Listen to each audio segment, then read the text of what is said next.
नमस्कार, मैं रचना शर्मा। चढ़ती कला टाइम टीवी देख रहे सभी दर्शकों का स्वागत करती हूं। आप देख रहे हैं हरियाणा के समाचार। समाचारों की शुरुआत से पहले एक नजर आज की मुख्य सुर्खियों पर।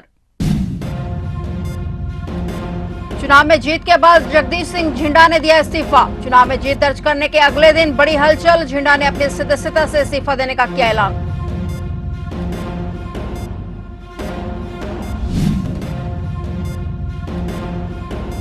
किसान नेता सरवन सिंह पंदेर ने दिया बड़ा बयान। पंदेर ने किसान नेता डल्लेवाल से की मनव्रत तोड़ने की अपील। केंद्र सरकार की मीटिंग की तारीख पर जताया ऐतराज।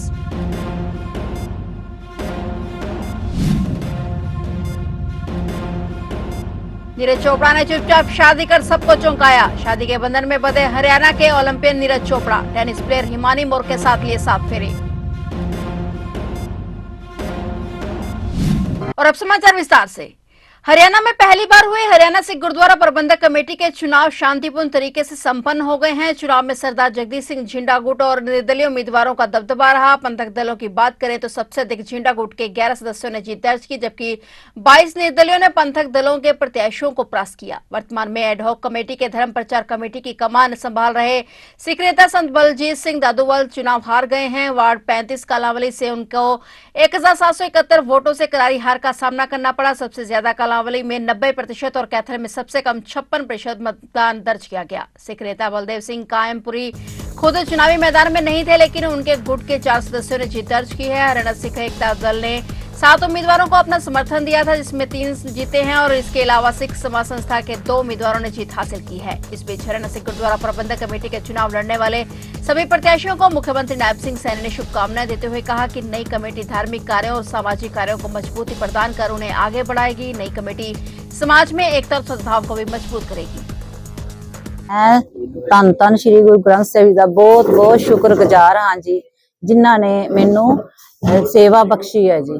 धन धन श्री गुरु ग्रंथ ਸਾਹਿਬ जी के दर ते हरगोबिंद ਸਾਹਿਬ जी के दर ते मैं आशीर्वाद लैन आई हाँ जी। मैं लाडवा हलका निवासियों का बहुत बहुत धन्यवाद करनी, जिन्हों वीरां भैनों ने मैनू जित प्राप्त करा के अपना आशीर्वाद दिता है। मैं अपने वलों गुरमत के अनुसार सेवा संभाल करांगी जी। हरियाणा सिख गुरुद्वारा प्रबंधक कमेटी के चुनाव में जीत दर्ज करने के अगले दिन यानी आज जगदीश सिंह झिंडा ने इस्तीफा दे दिया है। झिंडा ने कमेटी बनने से पहले ही मैदान छोड़ दिया है। झिंडा ने अपनी सदस्यता से इस्तीफा देने का ऐलान करते हुए कहा कि वे जिला उपायुक्त को अपना इस्तीफा देने जा रहे हैं। झिंडा ने अपने इस्तीफे के फैसले के पीछे का कारण बताते हुए कहा कि उनके ग्रुप से 21 प्रत्याशी मैदान में उतरे थे, लेकिन 9 ही जीत पाए, जिससे खफा होकर उन्होंने इस्तीफा दिया है। उन्होंने स्वीकार किया कि संगत ने उनके संघर्ष को उम्मीद के अनुसार समर्थन नहीं दिया, जिसके चलते वे अब खुद को इस पद के काबिल नहीं मानते। उन्होंने ये भी कहा कि उनके ग्रुप के जीते हुए 9 सदस्य अब अपना फैसला स्वयं लेंगे। वहीं झिंडा ने यह भी कहा कि वे अब किसान आंदोलन में सक्रिय भूमिका निभाएंगे। साडे 21 मैंबर साइकिल के निशान से चुनाव लड़ रहे सन पंथक दल झिंडा ग्रुप के, जिसदे विच नवां ते जित प्राप्त हुई है ते मेरे 12 मैंबर जिहड़े ने वो चुनाव नहीं जित पाए। इस करके मैं अज फैसला किया है कि संगत ने कहीं दी तेरे संघर्ष में वोटां पाएंगे, पर मेरे 12 मैंबर हरा के मैनूं बहुत बड़ा सदमा पहुंचा है। तो इस करके मैं अपना अज गवर्नर साहब नूं अपना इस्तीफा भेज रहा वहाँ। अपने 18 नंबर वार्ड तो असंध हल्के तो मैं चुनिया गया सा 2250 वोटां दे नाल, जिहड़े मेरे 9 मैंबर जिते ने। बाकी दे 8 मैंबर मेरे तो बिना। मैं इन्हां नूं बेनती भी करना चाहांगा कि वो मजबूती दे नाल मीटिंग जान करन ते अपने कौम दी ते सिख धर्म की गल करन। हरियाणा पंजाब के शंभू बॉर्डर से कल किसान दिल्ली कूच नहीं करेंगे। किसान नेता सरवन सिंह पंदेर ने आज शंभू बॉर्डर से प्रेस कॉन्फ्रेंस करते हुए कहा कि फिलहाल दिल्ली कूच टाल दिया गया है। किसान नेता सरवन सिंह पंदेर के अनुसार किसान दिल्ली कूच के जरिए केंद्र सरकार पर एमएसपी की कानूनी गारंटी सहित अन्य मांगों को लेकर दबाव बनाना चाहते थे। पंजाब और हरियाणा के बीच शंभू बॉर्डर पर पत्रकारों से बातचीत करते हुए किसान मजदूर मोर्चा के नेता सरवन पंदेर ने पिछले 11 महीनों से शंभू और खनौरी में डेरा डाले हुए किसानों की मांगे नहीं मानने के लिए केंद्र सरकार की आलोचना की। इस दौरान किसान नेता सरवन सिंह पंदेर ने आमरण अनशन पर बैठे किसान नेता जगदीश सिंह डल्लेवाल को मनव्रत तोड़ने की अपील की। पंदेर ने केंद्र सरकार की मीटिंग की तारीख पर भी ऐतराज जताया। सरवन सिंह पंदेर ने कहा कि सरकारी एजेंसियां आंदोलन में फूट डालने का प्रयास कर रही हैं। पंदेर ने कहा कि केंद्र सरकार 14 फरवरी से पहले मीटिंग करे जो चंडीगढ़ नहीं दिल्ली में हो। कि जिहड़े साडे ट्रैक्टर ने उन्हां दे मार्च कीते जाणगे पिंडां तो, और वो शैलो जिथे बने ने बड़े कारपेट घराणियां ने बनाए ने और बड़े मॉल ने कारपेट घराणियां दे, ਔਰ ਜਿਹੜੇ ਮੁੱਖ ਦਫ਼ਤਰ ਨੇ ਬੀਜੇਪੀ ਦੇ, ਉਹਨਾਂ ਦਫ਼ਤਰਾਂ ਦੇ ਅੱਗੇ 12 ਤੋਂ 1:30 ਵਜੇ ਤੱਕ ਉਹ ਟਰੈਕਟਰ ਉੱਥੇ ਖਲੋਣਗੇ ਔਰ ਮਾਰਚ ਕਰਦੇ ਹੋਏ ਫਿਰ ਵਾਪਸ ਘਰਾਂ ਨੂੰ ਉਹ ਪ੍ਰੋਗਰਾਮ ਕਰਕੇ ਆਉਣਗੇ। ਇੱਕ ਤਾਂ ਇਹ ਹੈ। ਦੂਸਰਾ ਹੈ ਕਿ ਸਾਡਾ ਜਿਹੜਾ 21 ਦਾ ਜਥਾ 101 ਕਿਸਾਨਾਂ ਦਾ ਅੱਗੇ ਵਧਣਾ ਸੀ, ਉਹਨੂੰ ਅਸੀਂ ਪੋਸਟਪੋਨ ਕੀਤਾ ਹੈ 26 ਤੱਕ।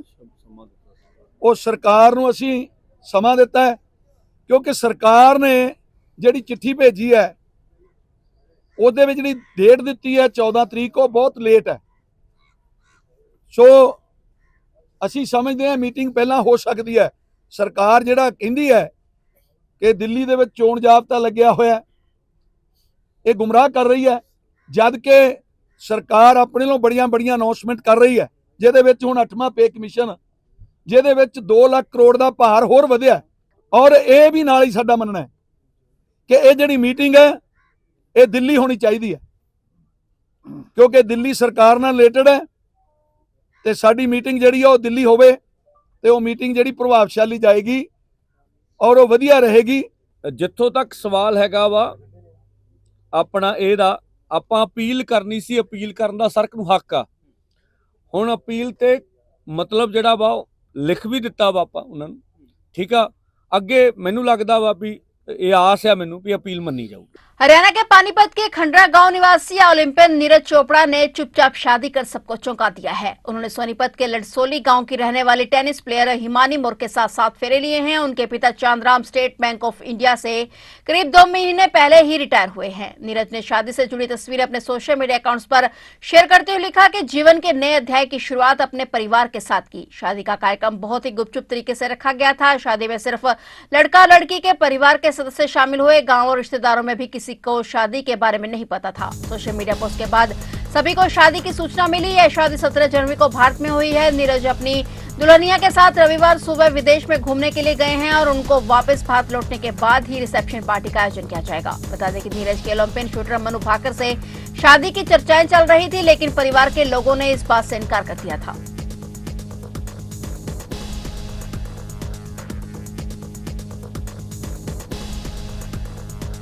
हरियाणा में होने वाले शहरी निकाय चुनावों में बीजेपी उन नेताओं की घर वापसी की राह खोजने जा रही है जो कि विधानसभा चुनाव में टिकट कटने के बाद बागी हो गए थे। हालांकि पार्टी उन्हें कोई बड़ी ओहदेदारी नहीं देगी। दूसरी ओर पार्टी ने स्पष्ट संकेत दिया है कि शहरी निकाय चुनाव के बाद ही भाजपा नेताओं और कार्यकर्ताओं को बोर्ड एवं निगमों में चेयरमैनी मिल सकेगी। जिन बोर्ड एवं निगमों के चेयरमैनों का कार्यकाल पूरा हो चुका है, उन्हें फिलहाल अस्थायी रूप से उनके पुराने पदों पर काम करने को कहा गया है, लेकिन दोबारा से उनके नियुक्ति आदेश शहरी निकाय चुनाव के बाद ही होंगे। कुछ बोर्ड एवं निगमों के पुराने चेयरमैनों को हटाया जा सकता है, तो कुछ निगमों में नए चेयरमैन नियुक्त किए जा सकते हैं। शहरी निकाय चुनाव में की गई मेहनत कार्यकर्ताओं और नेताओं को बोर्ड एवं निगमों से मिलने वाली चेयरमैनी का बड़ा आधार बनेगी। हरियाणा भाजपा फिलहाल संगठनात्मक चुनाव में व्यस्त है और ऐसे नेता भाजपा में वापस तो आ सकते हैं, लेकिन उन्हें हाल फिलहाल पार्टी अथवा सरकार में कोई महत्वपूर्ण जिम्मेदारी नहीं दी जा सकती। इसके पीछे भाजपा की सोच है कि जितना बड़ा परिवार होगा उतनी ही ताकत मजबूत होगी।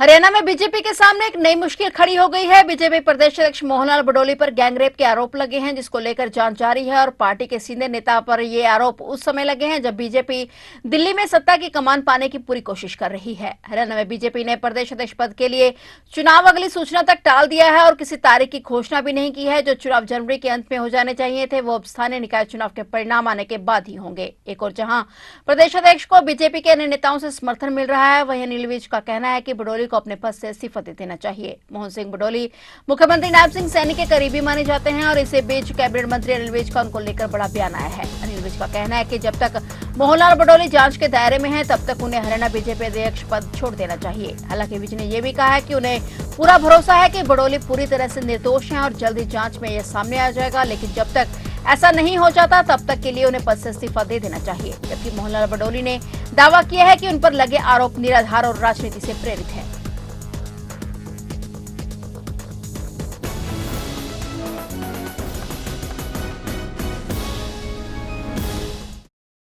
हरियाणा में हाल ही में 370 पटवारियों की लिस्ट जारी की गई थी। बकायदा उनके नाम, उनके गांव के नाम, पते सहित और जल्द ही उन पर कार्रवाई की बात कही गई थी। इस बीच हरियाणा भर के पटवारी सड़कों पर उतर आए हैं और आज पूरे प्रदेश में जिला मुख्यालयों पर पटवारियों ने सरकार के खिलाफ प्रदर्शन किया। उन्होंने भाजपा सरकार के खिलाफ नारेबाजी की। सर्व कर्मचारी संघ भी पटवारियों के समर्थन में आ चुका है। पटवारी रेवेन्यू संगठन है और सर्व कर्मचारी संघ का कहना है कि एक भी पटवारी के खिलाफ कार्रवाई हुई तो पूरे प्रदेश के सभी सरकारी विभागों के कर्मचारी उनके समर्थन में सड़कों पर उतर आएंगे। यमुनानगर में जिला सचिवालय पर रेवेन्यू पटवारी संगठन के सदस्यों ने प्रदर्शन किया और सरकार विरोधी नारे लगाए। संगठन के सदस्यों का कहना है कि वे प्रदेश भर में 3 दिन तक काली पट्टी बांधकर प्रदर्शन करेंगे। इस दौरान आम जनता के काम किए जाएंगे, लेकिन इसके बावजूद अगर सरकार ने कोई कार्रवाई की तो आंदोलन तेज किया जाएगा।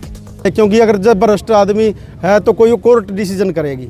सरकार के द्वारा वो सहायक नियुक्त किए गए हैं। सरकार उनको सैलरी देती है 10,000 रुपये गिरदावरी के टाइम में। जब गिरदावरी होती है तब वो आते हैं और गिरदावरी करने के बाद वो चले जाते हैं, क्योंकि ज़्यादा लोग सर्कल है और मौके पे जाके संभव नहीं है गिरदावरी एक पटवारी के द्वारा कराना, इसलिए सरकार ही उनके अकाउंट में पैसे डालती है।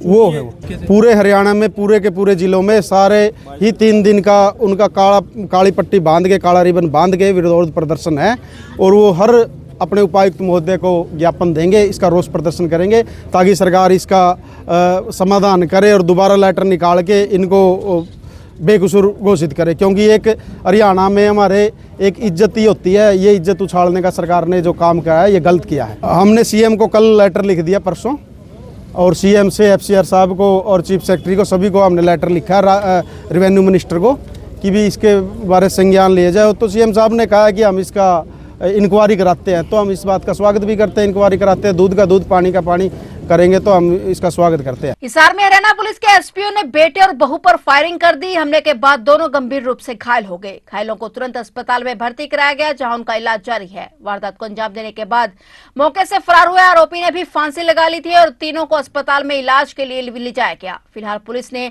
आरोपी के खिलाफ केस दर्ज कर मामले की जांच शुरू कर दी है। जानकारी के मुताबिक घटना हिसार के बीड़ बबरान गांव की है, जहां एसपीओ पद पर तैनात कश्मीर सिंह ने बेटे और बहू को गोली मार दी। पीड़ितों की पहचान 26 वर्षीय कंवरप्रीत और 24 वर्षीय उनकी पत्नी गुरप्रीत कौर के तौर पर हुई है। ऐसा कहा जा रहा है कि कश्मीर सिंह को कंवरप्रीत और उसकी पत्नी गुरप्रीत शराब पीने से रोक रहे थे और ऐसा कहा जा रहा है कि कश्मीर सिंह को कंवरप्रीत और उसकी पत्नी गुरप्रीत शराब पीने से रोक रहे थे और इस बात से नाराज कश्मीर सिंह ने गुस्से में आकर बेटे और बहू पर गोली चला दी। परिवार वालों ने तुरंत कंवरप्रीत और गुरप्रीत को सपरा अस्पताल में भर्ती करवा दिया है, जहां दोनों की हालत गंभीर बनी हुई है।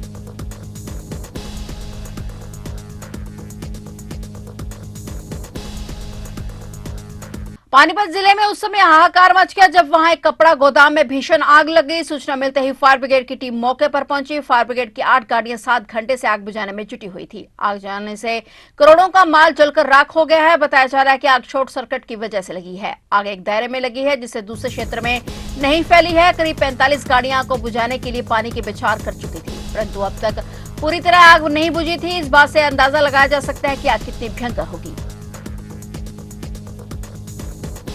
तो आप देख रहे थे हरियाणा के समाचार, और नए समाचारों के साथ फिर से हाजिर होंगे। तब तक के लिए देखते रहिए चढ़ती कला टाइम टीवी।